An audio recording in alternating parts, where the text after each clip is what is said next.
Cześć, dzień dobry, witaj w kolejnym moim odcinku pod serii 100 dni dookoła świata, ale teraz nie mam za bardzo miny takiej na plus, jak to mam w zwyczaju prawie we wszystkich swoich odcinkach, bo jestem dosyć mocno zdegustowany, wkurzony, tak jak przed chwilą. Zacznę od tego, od magnesu. Kupuję dla córki magnesy i znam ceny na całym świecie. No słuchajcie, come on, kurde, $8.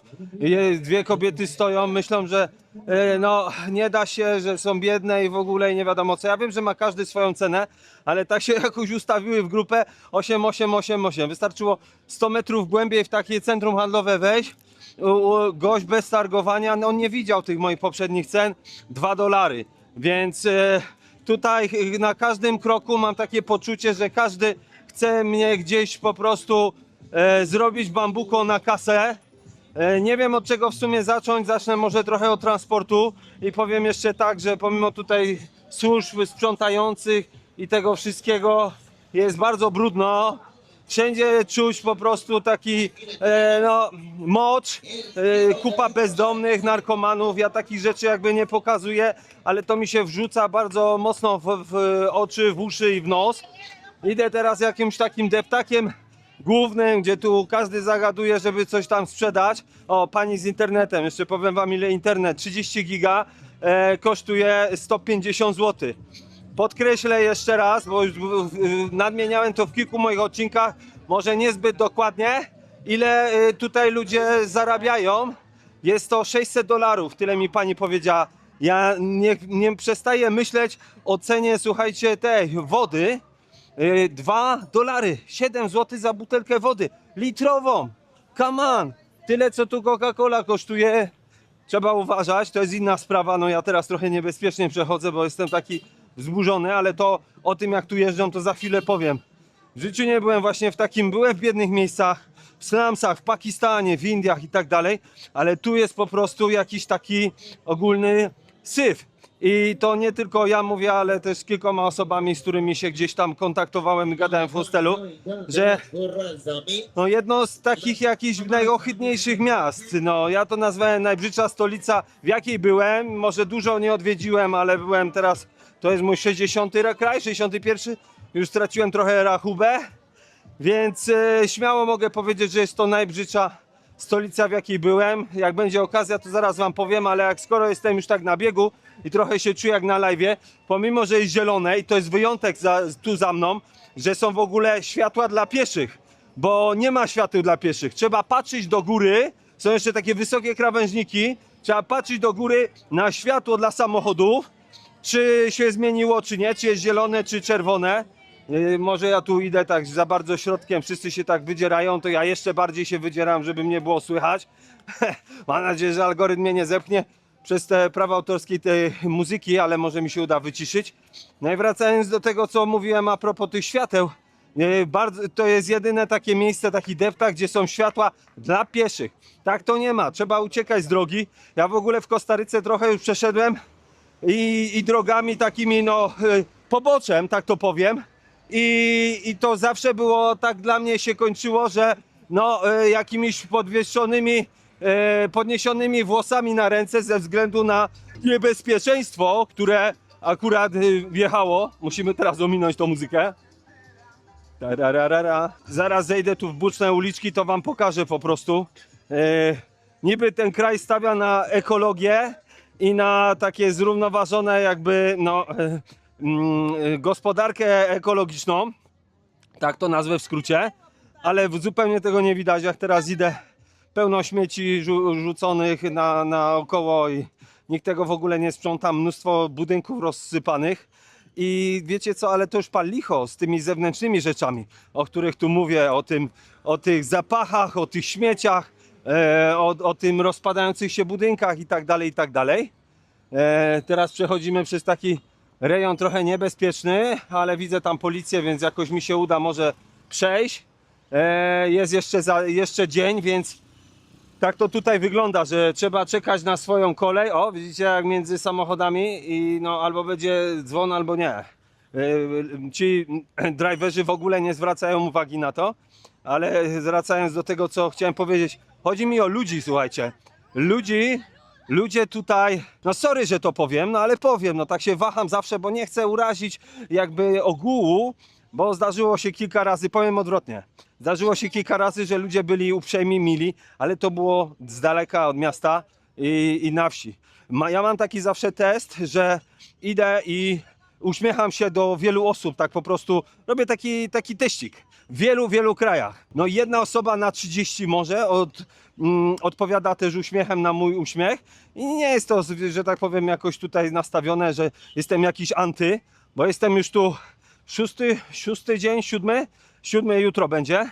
I powiem, no, że no, nie byłem w takim miejscu, żeby było takie podejście. I to nie chodzi do mnie, do turysty, ja nie wymagam jakiegoś nie wiadomo czego, ale też zwracam uwagę na innych i oni się w ogóle jakby między sobą gdzieś tam nie uśmiechają. Nie można tego wiązać, jakby to powiedzieć, zawsze z sytuacją ekonomiczną, chociaż naprawdę uważam, tu jest spoko ta sytuacja ekonomiczna, bo no, są dużo biedniejsze kraje na świecie. I wygląda to dużo tragiczniej. Jakoś nie wiem, jakiś jest taki, wiecie co, jakieś takie większa życzliwość. Tak jak wspomniałem, ten Pakistan, Etiopię, Indie nawet, które no tam wiele razy mnie próbowano oszukać, ale jednak jest procentowo bardzo dużo ludzi życzliwych. Ogólnie ja twierdzę, że na świecie jest bardzo dużo, 98% ludzi dobrych, ale nie wiem, czy tutaj mogę tak przejść po ulicą, bo tu ryzyk fizyk. No, ale tutaj jakoś jacyś ludzie są tacy nadąsani. Jeszcze jeden test. Jak idę na wprost do kogoś, w ogóle no, po ulicy, to ludzie nie schodzą w ogóle z drogi. To nie o to chodzi, bo już podkreślam, to nie chodzi o moje ego, tylko często jest tak, że się ktoś kogoś wymija i najczęściej właśnie widzi mnie, że idzie się uśmiecham, idę z plecakiem. Nie zejdzie ani jedna, ani drugi, ani trzecie, a powiem tak szczerze, no w ogóle nie schodzą kobiety. To nie o to chodzi, że znowu, nie o to chodzi, że ja wymagam jakiegoś, tylko jest jakaś taka życzliwość moim zdaniem międzyludzka, bez względu na płeć, rasę i tak dalej, że człowiek się jakby wymija i stara się po prostu zauważyć tego drugiego człowieka. A tutaj, powiem tak szczerze, kompletnie tego nie widzę i no nadmieniając jeszcze, przejdę do cen. To wczoraj rozmawiałem z takimi 3 chłopakami z Ameryki, z Utah, 19-latkowie. Kurde, no tak mi zaimponowali i powiedziałem, że mi strasznie mnie zainspirowali. Jak ja miałem 19 lat, to chociaż w sumie 19 lat wyjechałem do Londynu, więc nie można też powiedzieć, że nie, tylko miałem trochę inny mindset. Pójdziemy może tutaj, w tą stronę. No, smrodu wam nie będę opisywał, ale cały czas, pomimo że tu są spoko nawet sklepy, to ten smród moczu jest po prostu wchodzący przez nozdrza cały czas. I ci chłopacy mnie strasznie zaimponowali, gadaliśmy, no oni opowiadali tak ze 2 godziny, też słuchali mojej historii, jak to zmieniałem zawody w życiu i tak dalej. Też powiedzieli mi, że ich bardzo zainspirowałem, zresztą to jest jedna z przyczyn, dlaczego ja też podróżuję, bo fajnie też chłopak powiedział, że nigdy nie jest za późno, nie? No wiadomo, kiedyś to bym się obruszył, nawet jak miałem tam 30 lat, że co on mi tutaj gada, że ja stary jestem czy coś. No nie o to chodzi, bo byli zdziwieni, jak im powiedziałem, ile mam lat. To jest moim zdaniem stan umysłu i to też rzutuje na to. Najwięcej jak usłyszałem, ile mam lat, to było 36. Więc i to nie mówię tu znowu tak jakby jakoś górnolotnie i tak dalej, tylko wierzę w to i jest to wręcz przeze mnie praktykowane, że to co mamy w głowie to rzutuje, więc chętnie na zewnątrz. Chętnie opuszczę już ten kraj, bo już mam go powoli dość i nie wiem, czy teraz mogę przejść. Widzicie, tu nie ma świateł w ogóle dla ludzi, tylko jest światło u góry dla kierowców i trzeba naprawdę uważać, żeby no po prostu nie dostać dzwona od samochodu. Ile może tak jednym cięciem to wszystko zrobię. Nawijam, tak sobie właśnie myślę, że jestem na live'ie i zaraz sprawdzę, czy w ogóle się nagrywa. Tak, nagrywa się 9 minut.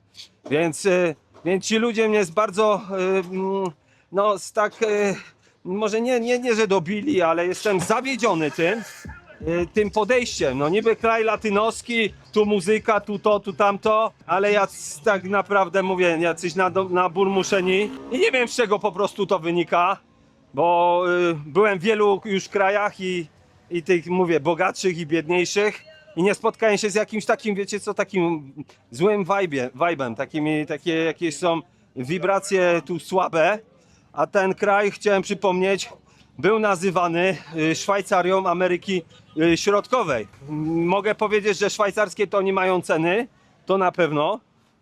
Jeszcze raz powiem o tym, że woda najtańsza i to litrowa kosztuje $2. No, pani mi tam powiedziała, że mogę sobie z kranu pić, ale akurat jestem no, jeden z nielicznych, ale to akurat turysta był, który się uśmiecha. A tak to ewentualnie zagadują z jakichś różnych sklepów i dziwne jakieś takie miny do mnie robią. Więc jestem, no idę, kroczę tu w tą niby niebezpieczną dzielnicę. Tak mi tam pani z tego powiedziała. Nie wiem, czy teraz dzisiaj mogę przejść. Tu jest zielone i tylko tak można mniej więcej sygnalizację odczytać, czy można iść, czy można nie iść. Tu nie ma w ogóle jakichkolwiek tutaj takich zasad. Jak wyszedłem jeszcze z autobusu, nie wiem, czy teraz dojdę, ale chodzi mi o to, że chcę się podzielić. Wiem, że obrazki mówią dużo, ale jak już się nagrywam taki vlog, poczekajcie chwilę, bo tu muzyka gra dosyć mocno przy tych każdych sklepach. Moim zdaniem bardziej odstrasza niż przyciąga. Jak przyjechałem tu do San Jose, czyli do tej stolicy, która ktoś mi powiedział, że powstała przez przypadek, no i nie dziwię się trochę, to wyszedłem z autobusu i pierwsze co mi się rzuciło to kupa bezdomnych. Wiem, że to przy dworcu, chociaż jest ich tu kilka. Teraz idę w ogóle na freestylu totalnie, już nie mówię, że po ulicy, ale w ogóle przez miasto. Ola. No i pełno właśnie widziałem bezdomnych i narkomanów i takiego klimatu, powiem wam, no nieciekawego. Tak mnie to przywitała ta tutejsza stolica, ale nie skupiam się na tym, nie będę tego pokazywał, bo rozumiem, że to są tragedie ludzkie i bardziej chciałbym może się zapytać, jaka jest ich historia, albo czy im ktoś pomaga, albo jak sobie żyją, ale jednak no ten brud i ten smród i ten no takie ogólnie no niefajne uczucie jak tutaj w tej stolicy, to przewija mi się no co chwilę. Staram się gdzieś to jakoś kompensować, ale jedyne co mi się udało dzisiaj skompensować, to jak wyjechałem z miasta, kręciłem odcinek, na który serdecznie zapraszam, jeżeli go nie widziałeś, nie widziałaś. Mianowicie, nie wiem jaki będzie miał tytuł, bo montuję trochę tak parę odcinków do przodu z opóźnieniem, ale to było o sanatorium doktora Durana, który chciał po prostu leczyć ludzi na gruźlicę, tak jak to leczyli 100 lat temu w Alpach i inspirował się tym. Pojechał do Europy, zobaczył jak tam leczą w górach na słońce, wystawiają pacjentów i on to samo tutaj zrobił. Na czuja, dobra, tam idziemy. No i popełniłem dzisiaj taki fajny odcineczek, więc serdecznie zapraszam, jest w bibliotece albo link tuż pod opisem. A wracając tutaj do tego San Jose, to mam cały czas takie właśnie mieszane uczucia, jeśli ja jeszcze opowiem o jedzeniu, byle co i to takie naprawdę, wszedłem do McDonalda zobaczyć, ile kosztuje zestaw Big Maca, bo to jest tak jakby taka wytyczna i są też takie tak zwane Big Mac Index, czyli ile kosztuje Big Mac w danym kraju i tutaj zestaw 38 zł. Nie wiem, dawno nie byłem w Polsce, ale wydaje mi się, że jest tani trochę. No i też nie zarabiamy $600 tygodniowo, tylko i teraz nie wiem, czy on będzie skręcał, czy nie. Nic nie wiadomo tu na ulicy, po prostu jeszcze często jest pod górę, więc trzeba wziąć pod uwagę, że może człowiek nie zdążyć i trzeba śmigać. Tu właśnie wszedłem w taką dzielnicę jakąś słabą. No i nic, oni są mniejsi, ale staram się mieć oczy dookoła głowy i szybko kroczyć, rozglądając się raz po raz. Pełno policji gdzieś jeździ. No to jedzenie uważam, że tu jest bardzo drogie. Oni tutaj się posiłkują w takich miejscach, co się nazywa soda i w tych sodach po prostu można kupić taki bar mleczny i w tych sodach można zjeść coś takiego w miarę normalnego, ale jak jadłem w kilku, to było słabe. Jakieś kości mi podali, niedobre takie. Dzisiaj był pierwszy obiad, co naprawdę muszę powiedzieć, byłem mega zadowolony, że to było smakowite, było ze smakiem, z przyprawami, ale to nie było tutaj w San Jose, tylko tu było na obrzeżach, tam gdzie jechałem w stronę tego sanatorium. Trwało to 2 godziny, żebym dotarł, niecałe 45 km stąd, ale udało mi się. No i tak, po ulicach pełno, mówię, policji się krąży gdzieś, oni się jedynie uśmiechają. Ola. Jedyni się uśmiechają, słuchajcie, rozumiecie to? Tak jakby policja się tylko uśmiecha. Ludzie się nie uśmiechają, tylko się policja uśmiecha. No, ale nadmieniam, że ich jest sporo tutaj i na każdym kroku gdzieś tam postaram się jeszcze przejść z wami, jak mi się to uda. Trzeba przyspieszyć, wziąć pod uwagę, że tu jest płasko, to mogę. I tu idę właśnie przez taką ulicę, co ludzie na materacach śpią bezdomni i tak dalej. Nic fajnego. Rozrzucone wszystko na ziemi, owoce, brud, smród. No powtarzam się, ale powiem wam szczerze, te jak to się nazywa, nie wiem czy tu iść po ulicy czy nie. Nie chcę też zwracać na siebie za bardzo uwagi, bo są różne jakieś takie budynki, no trochę podejrzane. Samochody, parkingi, to są ludzie, ci parkingowcy z bronią normalnie strzegą. No ale to nie ma co się dziwić, jak tutaj no pewnie kradzież radii jest na porządku dziennym. To tak jak u nas trochę w latach 90. No, ale biznes kwitnie, tu jakiś warzywniak, tutaj drabina, tutaj coś tam się dzieje i śmigamy, sorry. No i słuchajcie, no i tak ogólnie nigdy tu chyba już nie wrócę, chyba że jakimś, nie wiem, przesiadką. Kostaryka uważam, że jest fantastyczna, jeśli chodzi o krajobrazy, ale weźcie pod uwagę też o waszą odporność na wilgotność. Bo ja się duszę, aczkolwiek no ja mam trochę inaczej, u mnie mózg musi pracować, muszą być te obroty, tak jak teraz widzicie, energia, przyjechałem z gór 2000, no teraz szedłem w jakąś ulicę, co normalnie czuję się, aż się zakrztusiłem zielonym, wiecie o co chodzi. Ludzie tu naprawdę sporo tej herbaty używają, no wiecie o co chodzi.